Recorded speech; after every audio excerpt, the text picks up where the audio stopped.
Assalamu alaikum. Myself Hamza Zulfikar and hope you guys are fine. In this video, I'm going to discuss IS2 inventory. Sir inventory एक ऐसा topic है जिसे हम start from the beginning जब हम basic accounting सीख रहे होते हैं तब से लेकर टिल आर प्रोफेशनल लेवल हम इसे डिस्कस करते हैं और इसके डिफरेंट टेक्निकलिटीज के ऊपर हम बात कर रहे होते हैं।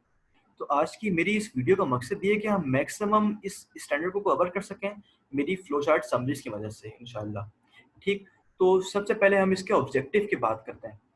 सर IS2 हमें बताता है कि हमें अकाउंटिंग ट्रीटमेंट किस तरह करनी है इन्वेंट्रीज की और हमें इन्वेंट्री की कॉस्ट कैसे निकालनी है और कब एक एक्सपेंडिचर जो मैं इन्वेंट्री पर कर रहा हूँ उससे मुझे इन्वेंट्री की कॉस्ट का हिस्सा बनाना है या मुझे उससे एक्सपेंस आउट करना है और कब मुझे अपनी इन्वेंट्री को NRV पर रिकॉर्ड करना है।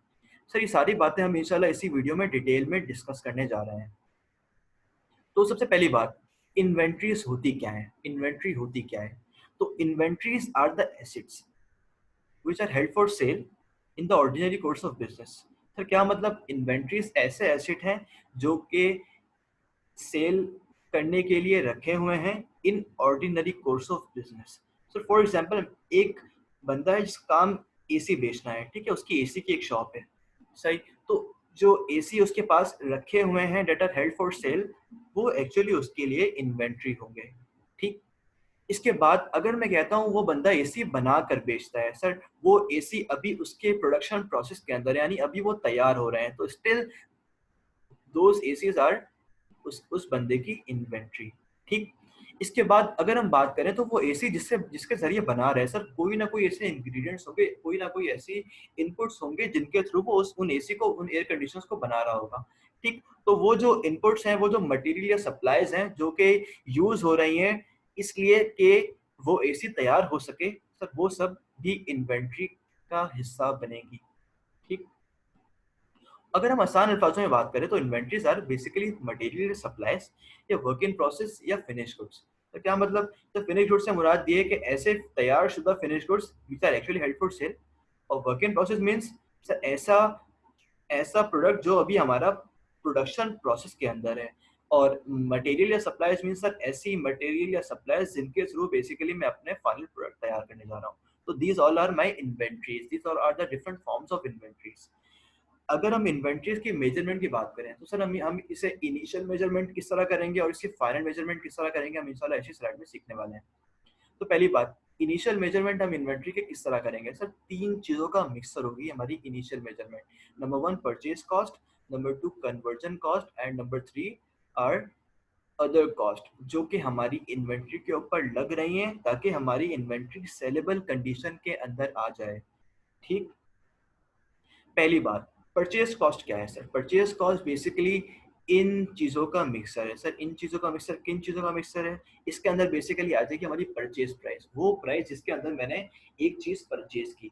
फॉर एग्जांपल मेरा काम ये कि मैं कोई जो एसी जो मैं एक्चुअली बेचता हूँ वो मैं इंपोर्ट करके बेच रहा हूँ। ठीक, तो जो एक्चुअली मुझे परचेज प्राइस जो मेरे वेंडर ने मुझे कोट की है, सर वो मेरे लिए परचेज प्राइस होगी।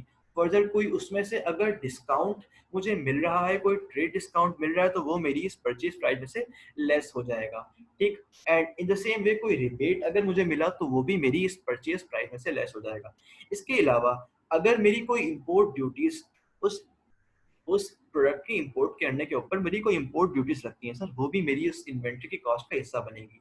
इसके अलावा कोई ट्रांसपोर्ट एंड हैंडलिंग कॉस्ट है सर, या फिर हमारी कोई भी ऐसी डायरेक्टली एट्रीब्यूटेबल कॉस्ट जो कि डायरेक्टली एट्रीब्यूटेबल है to the acquisition of those goods. ठीक, यानी अगर हम वो अगर हम इन्वेंट्री एक्वायर नहीं कर रहे होते, वो चीजें हम बेचने के लिए नहीं खरीद रहे होते, तो हमारी ये कॉस्ट इनकर नहीं हो रही होती। ठीक, इसके बाद अगर हम बात करें कन्वर्जन कॉस्ट क्या होती है? सर पहले तो ये जो हमने खर्चे बात करे ये सारे कॉस्ट हमारी परचेज कॉस्ट का हिस्सा बनेंगे और इसमें से ट्रेड डिस्काउंट और रिबेट्स को हम लेस कर देंगे। ठीक, इसके बाद अगर हम कन्वर्जन कॉस्ट की बात करें तो सर कन्वर्जन कॉस्ट में बेसिकली कल क्या क्या बातें आ जाएंगी? सर वो सारे खर्चे जो हमारे इन्वेंट्री को तैयार करने में लग रहे हैं। फॉर एग्जांपल मेरा काम है बिल्डिंग बनाकर बेचना, ठीक है, तो बिल्डिंग बनाने में जो जो खर्चे आएंगे यानी वो सारे खर्चे जो मेरी बिल्डिंग बनाने में आ रहे हैं वो सब मेरी कन्वर्जन कॉस्ट है। ठीक, लेट्स से कोई मेरा डायरेक्ट लेबर उसके अंदर यूज हो रहा है, कोई मेरे डायरेक्ट एक्सपेंसेस लग रहे हैं या कोई मेरे प्रोडक्शन ओवरहेड्स लग रहे हैं। ठीक सर, प्रोडक्शन ओवरहेड्स क्या होता है सर? फॉर एग्जांपल मैं कोई भी प्रोडक्ट जो है वो तैयार करके बेच रहा हूँ। ठीक, अब मेरी फैक्ट्री के अंदर जहाँ पे वो मेरा प्रोडक्ट तैयार हो रहा है, तो वहाँ के जितने भी मेरे खर्चे हैं वो सारे के सारे मेरे प्रोडक्शन ओवरहेड्स कहलाएंगे। ठीक, यानी फैक्ट्री के सारे खर्चे मेरे प्रोडक्शन ओवरहेड्स होंगे। इसके बाद अदर कॉस्ट। अदर कॉस्ट कौन सी कॉस्ट? अदर कॉस्ट मीन्स ऐसी कोई भी कॉस्ट जो कि लग रही है मेरी इन्वेंट्री को सेलेबल कंडीशन में लाने के लिए, ताकि जिसकी वजह से मेरी इन्वेंट्री अब इस हालत में आ जाए कि मैं उसे बेच सकूं। तो फॉर एग्जांपल मैं जो प्रोडक्ट बना रहा हूँ उसे मैं पैक करके बेचता हूँ, तो जो पैकिंग कॉस्ट मेरी मजीद लग रही है, they are my other cost, जिसको मैं ऐड करूंगा अपनी इन्वेंट्री कॉस्ट में, ताकि मैं अपनी इन्वेंट्री को आगे बेच सकूं। इसके बाद अगर हम सब्सिक्वेंट कॉस्ट की बात करें, तो सब्सिक्वेंटली मेजरमेंट की अगर हम बात करें, तो हमें आईएस बताता है कि हमें इन्वेंट्री को सब्सिक्वेंटली मेजर करना है lower of cost and NRV. Sir, cost and NRV का मतलब क्या है सर? कॉस्ट मतलब तो हम जानते ही है, यानी कि वही हमारी कॉस्ट जो हमने इनिशियल मेजरमेंट के दौरान निकाली। ठीक सर, ये एनआरवी क्या है? सर, ये एनआरवी एक्चुअली ऐसी टर्म है, ये हमें बताती है कि वो पैसे जो आप रियलाइज कर सकते हो अपने उस प्रोडक्ट से। सर फॉर एग्जांपल मैंने जो प्रोडक्ट तैयार किया, हम एग्जांपल लेते हैं, उसकी कॉस्ट मुझे लगी 1000 रुपए। ठीक, अब फिर मुझसे पूछा जाता है कि आप इस प्रोडक्ट से कितना पैसा रियलाइज कर सकते हैं, यानी कितना पैसा आपको मिल सकता है इस प्रोडक्ट के बेचने से। ठीक, तो वो हमारी एक्चुअली एनआरवी होगी। ठीक, अगर मैं कहता हूँ कि ये जो हमारा प्रोडक्ट है ये मुझे 1500 तो एटलीस्ट रियलाइज करके दे सकता है, तो ये 1500 एक्चुअली मेरे लिए एनआरवी होगी। ठीक सर, एनआरवी निकालने का फॉर्मूला क्या है? सर, एनआरवी निकालने का फॉर्मूला बेसिकली हमारी एस्टिमेटेड सेलिंग प्राइस, जिसमें से हम estimated cost to complete and estimated cost to sell less कर देते हैं। तो फॉर एग्जांपल मैंने कहा कि ये जो प्रोडक्ट है जिसे मैंने बनाने पे जैसे मेरी 1000 रुपए की कॉस्ट लगी, ये प्रोडक्ट मेरा बिकता है मार्केट में 1500 रुपए के ऊपर। अगर इसके अंदर मैं कुछ फर्दर मॉडिफिकेशन कर दूं तो अब वो जो फर्दर मॉडिफिकेशन, जो ऐसी कॉस्ट जो मुझे उस चीज को तैयार करने में लग रही है, वो मेरी एस्टिमेट कॉस्ट टू कंप्लीट होगी। और मेरी एस्टिमेट कॉस्ट टू सेल क्या हो सकती है सर? फॉर एग्जांपल मैंने कहा कि ये जो मेरा प्रोडक्ट है जिसे मैं बेचना चाहता हूँ, ये ऐसे नहीं बिकता है, इसके लिए मुझे सेल्स एजेंट को कमीशन भी देना पड़ता है। ठीक, तो वो जो सेल्स एजेंट का कमीशन है उससे भी मुझे उस सेलिंग प्राइस से लेस करना होगा। ठीक, तो फॉर एग्जाम्पल जो मैंने बात करी कि मेरी प्रोडक्ट की जो एस्टिमेट सेलिंग प्राइस है वो 1500 है। ठीक, अब इसमें कुछ 100 रुपए की कॉस्ट टू कंप्लीट है एंड कोई 100 रुपए का मुझे सेल्स एजेंट को commission. So in this way my NRV will be 1300। ठीक, तो हम अपनी इन्वेंट्री को 1000 पे रिकॉर्ड करेंगे क्योंकि लोअर है। सही। अच्छा, नॉर्मल केसेस के अंदर हमारी कॉस्ट ही कम होती है, एनआरवी हमारी ज्यादा ही होती है। क्योंकि कोई भी शख्स जो है वो लॉस मेकिंग के लिए बिजनेस नहीं करेगा। अगर मैं एक चीज 100 रुपए में बना रहा हूँ तो मेरे माइंड में कहीं ना कहीं बात होगी कि मैं उसे 1500 में एटलीस्ट बेचूं। ठीक, इसके बाद अब हम बात कर लेते हैं, कुछ एग्जांपल्स मैंने यहाँ पर बनाई हैं आपके लिए ताकि हम इसमें डिस्कस कर सके कौन सी ऐसे एक्सपेंडिचर जो हमारी इन्वेंट्री के कॉस्ट का हिस्सा बनेंगे और कौन से नहीं बनेंगे। तो कोई मुझे एबनॉर्मल लॉस इनकर हो रहा है तो वो मेरी इन्वेंट्री कॉस्ट का हिस्सा नहीं बनेगा। इसके अलावा कोई रिफंडेबल टैक्सेस है, मैंने एक चीज इंपोर्ट करी 1200 रुपए के अंदर, ठीक है, अब उसके अंदर मैंने 200 रुपए का टैक्स पे किया, वो टैक्स मुझे रिफंड हो जाएगा, तो वो टैक्स मेरी उस इन्वेंट्री कॉस्ट का हिस्सा नहीं बनेगा। इसी के साथ साथ अगर मैंने कोई नॉन इंसिडेंटल कॉस्ट पे की है, फिर ऐसी ये कौन सी कॉस्ट होती है जो कॉस्ट मेरी प्रोडक्ट से इंसिडेंटल ना हो, मतलब उससे लिंक ना हो। यानी अगर मैं अपनी बात करूं प्रोडक्शन ओवरहेड्स की, तो ऐसी कोई सैलरी जो मैं अपने अकाउंटेंट को पे कर रहा हूँ सर, वो मेरे लिए नॉन इंसिडेंटल कॉस्ट है सर। क्यों? क्योंकि अगर मैं उसको सैलरी नहीं दे रहा होता तो क्या मेरी प्रोडक्शन नहीं हो रही? तो नहीं सर, मेरा काम जो प्रोडक्शन का है वो तो मेरा लिंक करता है मेरी फैक्ट्री से। ठीक, तो ये हमारे लिए एक नॉन इंसिडेंटल कॉस्ट होगी। तो ऐसी नॉन इंसिडेंटल कॉस्ट है वो हमारी इन्वेंट्री कॉस्ट का हिस्सा नहीं बनेगी। इसके बाद कोई मार्केटिंग कॉस्ट है सर, वो भी हमारी इन्वेंट्री कॉस्ट का हिस्सा नहीं बनेगी, हमारे ऑपरेटिंग एक्सपेंस के अंदर चार्ज होगी। इस तरह कोई future expected operating losses, sir हमें लगता है फ्यूचर में हमें लॉस हो जाएगा जो हमने प्रोडक्ट लॉन्च किया है, डजंट मैटर, ये भी कॉस्ट हमारी इन्वेंट्री कॉस्ट का हिस्सा नहीं बनेगी। ठीक, इसके अलावा कोई एडमिन ओवरहेड, याद रहे हमारे पास प्रोडक्शन ओवरहेड सारे आएंगे क्योंकि वो सारे फैक्ट्री के खर्चे हैं हमारी इन्वेंट्री के अंदर, लेकिन कोई एडमिनिस्ट्रेटिव ओवरहेड है, फॉर एग्जांपल आप सैलरी दे रहे हैं अपने एम्प्लॉइज को जो आपके एडमिन के अंदर काम करते हैं, वो उनकी कॉस्ट का हिस्सा भी आपकी इन्वेंट्री में नहीं आएगा। प्लस अगर आप कोई सेलिंग कॉस्ट आप चार्ज कर रहे हैं सर, यानी ऐसी कॉस्ट जो आप चार्ज कर रहे हैं जस्ट फॉर द पर्पस कि आपकी सेल्स में इंक्रीज हो जाए, ठीक है, आप कोई सेल्स एजेंट को कमीशन दे रहे हैं सर, इस टाइप की जो कॉस्ट होती है ये भी आपकी इन्वेंट्री कॉस्ट का हिस्सा नहीं बनेगी। फर्दर हमारी कोई post production over storage cost है वो भी हमारी इन्वेंट्री कॉस्ट का हिस्सा नहीं बनेगी। तो इसका क्या मतलब, इसका मतलब ये कि आपकी प्रोडक्शन कंप्लीट हो गई है, अब स्टिल आपने अपने प्रोडक्ट्स को इन्वेंट्री को स्टोर करवाया हुआ है। ठीक है, इसके बाद कोई पेनल्टी ड्यूरिंग ट्रांसपोर्टेशन जिसके ऊपर मैंने पहले भी बात कर ली। ठीक, इसके बाद कोई इंपोर्ट ड्यूटी से सर हमारी कॉस्ट का हिस्सा बिल्कुल बनेगा। कोई कस्टम ड्यूटी हम पे कर रहे हैं वो भी हमारी कॉस्ट का हिस्सा बनेगा। इसके बाद कोई ऑक्ट्राई चार्जेस भी, एंड फर्दर हम कोई इंश्योरेंस इन ट्रांजिट पे कर रहे हैं। सर देखिए, इंश्योरेंस दो तरह के हो सकते हैं। अगर आपने इंश्योरेंस इन ट्रांजिट पे किया है, यानी आपके पास जो इन्वेंट्री आने तक में जो आपने इंश्योर अपनी चीज़ों करवाया हुआ था, वो हमारी कॉस्ट, हमारी इन्वेंट्री कॉस्ट का हिस्सा बनेगी। उसके बाद फर्दर लेट से आपकी वो चीज़ बिकती है, अज्यूम हम करते हैं 1 साल के अंदर। ठीक है, तो फर्दर जो आपने इंश्योरेंस पे की, तो क्या वो भी हमारी इंश्योरेंस जो है हमारी इस कॉस्ट का हिस्सा बनेगी? नहीं, वो हमारी कॉस्ट का हिस्सा कभी भी नहीं बनेगी। इसके बाद हमने क्योंकि एक बात डिस्कस की थी, हमें अपनी इन्वेंट्री को सबसिक्वेंटली रिकॉर्ड करना होता है lower of cost and NRB. तो उसके हम एक छोटी सी एग्जांपल ले लेते हैं।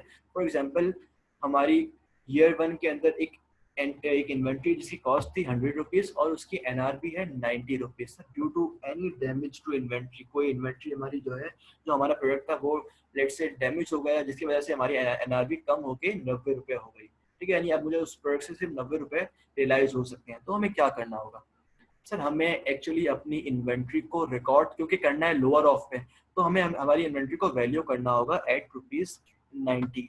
इसके बाद हम डिस्कस कर लेते हैं कि लेट्स से ईयर 2 के अंदर हमारी कॉस्ट क्योंकि वही रहेगी, एनआरबी हमारी कम होकर और कम हो जाती है। सर ईयर 3 में हमारी इन्वेंट्री जो है उसकी एनआरबी कम होकर 70 पर आ जाती है। ईयर 4 में हमारी एनआरबी बढ़ जाती है, 95 पर आ जाती है।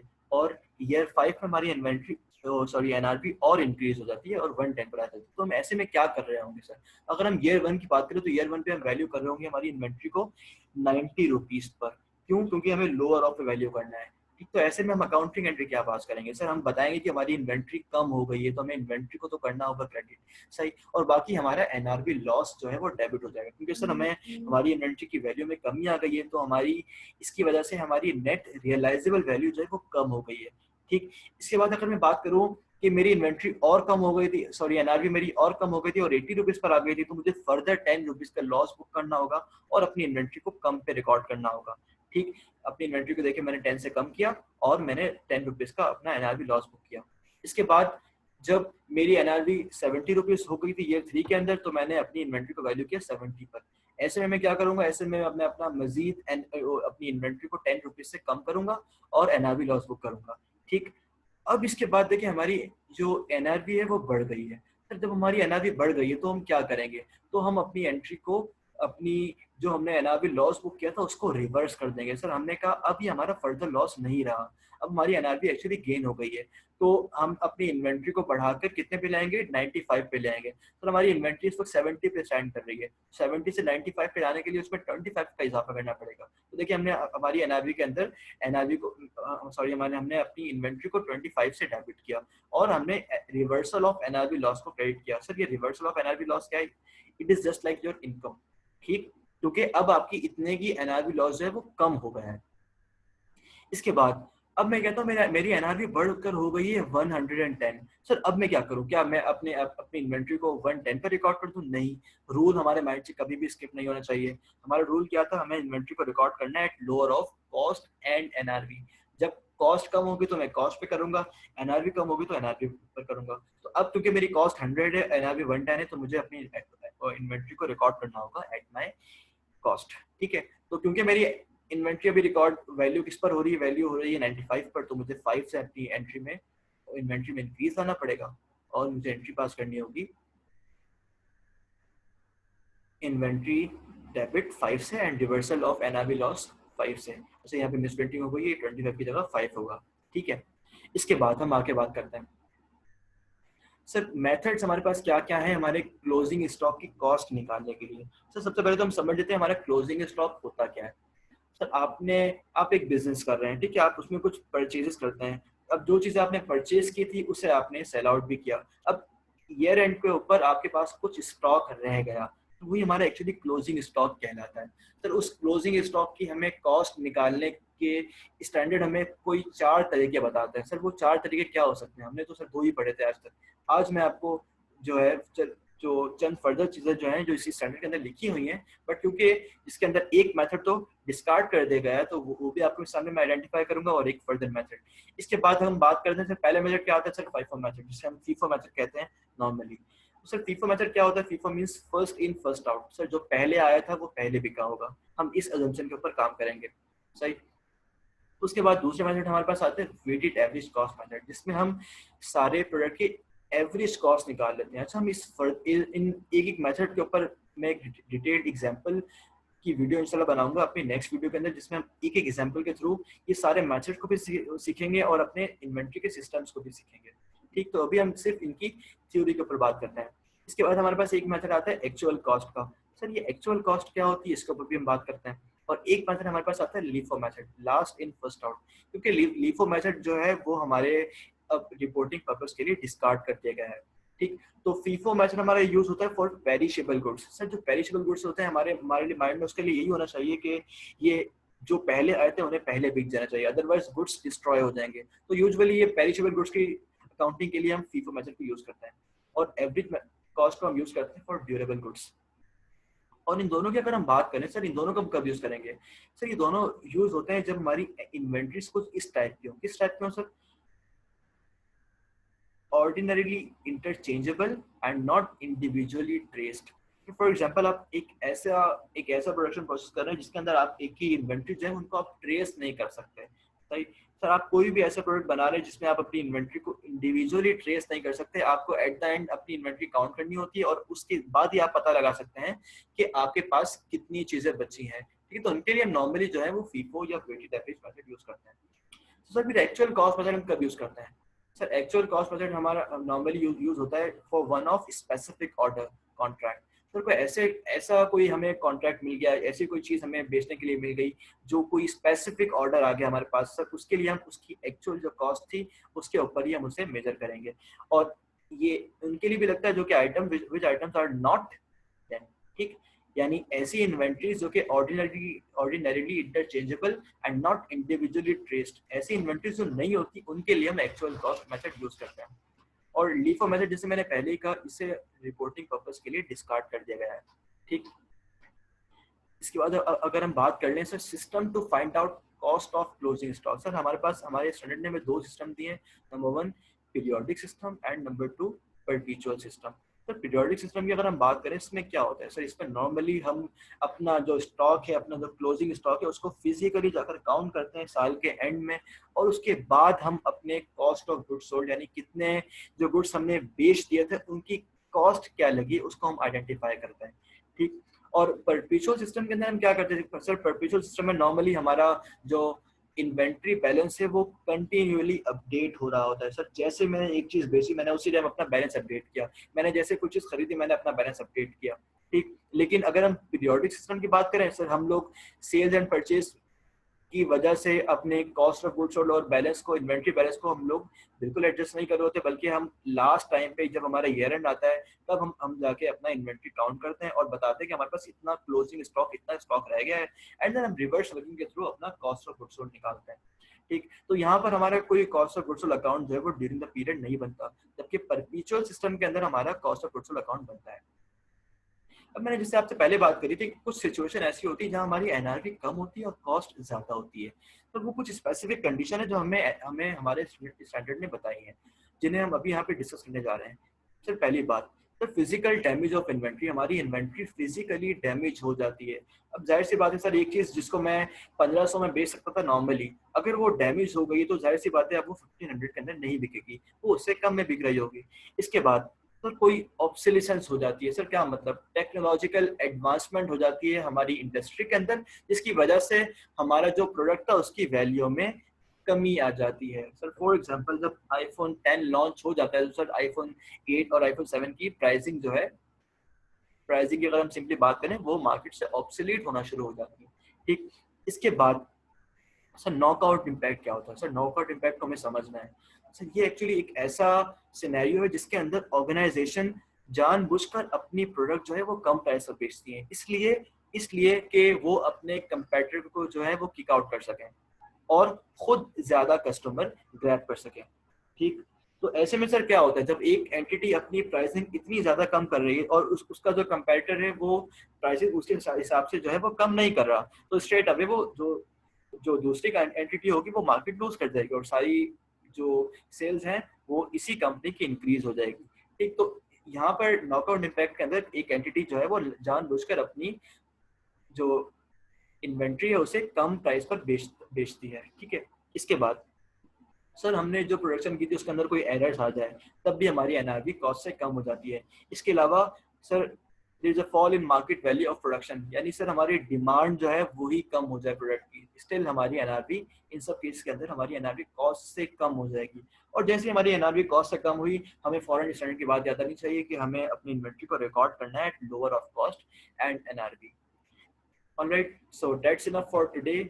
आज हमने IS2 का एक पार्ट ए कवर किया है। इसके बाद इंशाल्लाह हम नेक्स्ट पार्ट में क्या क्या कवर करने वाले हैं, नेक्स्ट पार्ट में हम इंशाल्लाह डिस्कस करने जा रहे हैं एक super example question of periodic system, जो कि मैंने अल्हम्दुलिल्लाह प्रिपेयर किया है। इसके जरिए इंशाल्लाह मैं पीरियोडिक सिस्टम आपके माइंड में बहुत इजीली इंशाल्लाह उतार दूंगा। उसके बाद हम एक और जो क्वेश्चन डिस्कस करेंगे जो कि परपेचुअल इन्वेंटरी सिस्टम का एक सुपर क्वेश्चन होगा, सुपर एग्जांपल क्वेश्चन, जो कि एक क्वेश्चन पूरी बात को कवर कर रहा होगा इंशाल्लाह। ठीक, इसके बाद हम ट्रेडिंग अकाउंट के बारे में डिस्कशन करेंगे एंड जर्नल एंट्रीज के बारे में बात करेंगे हम अपनी इन्वेंट्रीज की। एंड इसके अलावा हम मैन्युफैक्चरिंग अकाउंट को डिस्कस करेंगे और हम कॉन्सेप्ट ऑफ स्टॉक रिकंसिलिएशन इंशाल्लाह सीखने जाएंगे। ठीक, so that's all for today. और अपने बारे में मैं थोड़ा सा बता दूं, वो यही कि अल्हम्दुलिल्लाह I am a teacher for CA CAF, Financial Accounting and Reporting 1, Financial Accounting and Reporting 2, including Introduction to Accounting। And इसके अलावा मैं बिजनेस लॉ के अंदर भी इन फॉर CA। एंड अगर मैं ACC की बात करूं सर, ACC के लिए I am a tutor for F3 F7 including F4, that is corporate and business law। So that's enough for today. Allah Hafiz.